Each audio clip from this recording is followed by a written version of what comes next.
We heard a thump on the roof right above me, and I came outside to see what might have hit.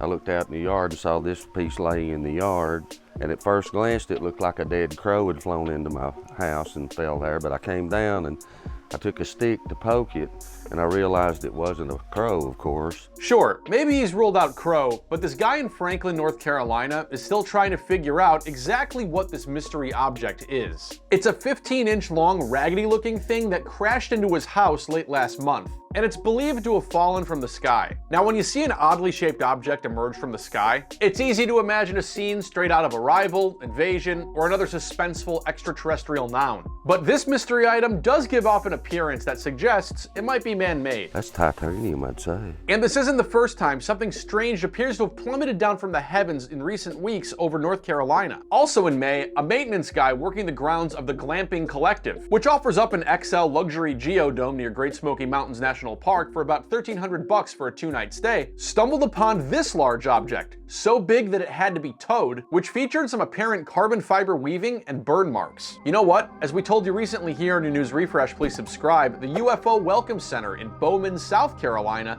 did burn down to the ground back in early May. Coincidence?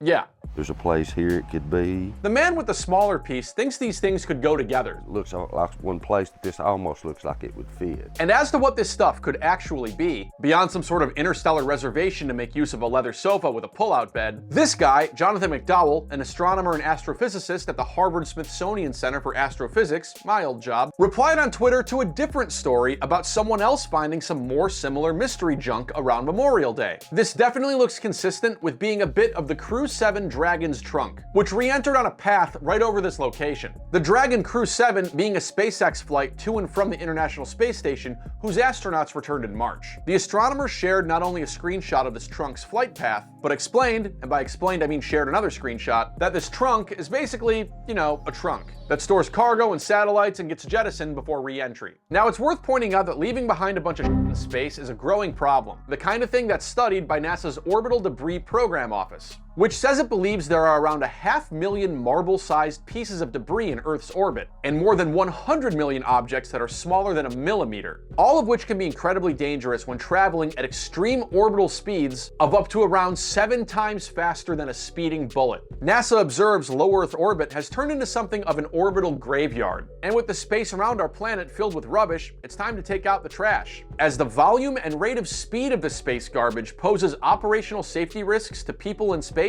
and on Earth. And I'm assuming there's probably other parts of this somewhere, other places, you know. I don't know if they've been reported, but... Our man with the faux crow here plans to connect with the glamping people to see if their pieces totally match up. Because, well, it really doesn't appear you can do much more with these pieces of trash. I mean, I have no use for it, but I'm just really curious to see what it is and what it's from. For more high-quality trash content from your news refresh, please subscribe. Check out this video out of Penguin, a town in Australia which was recently on the verge of getting rid of its iconic penguin garbage cans. What a world!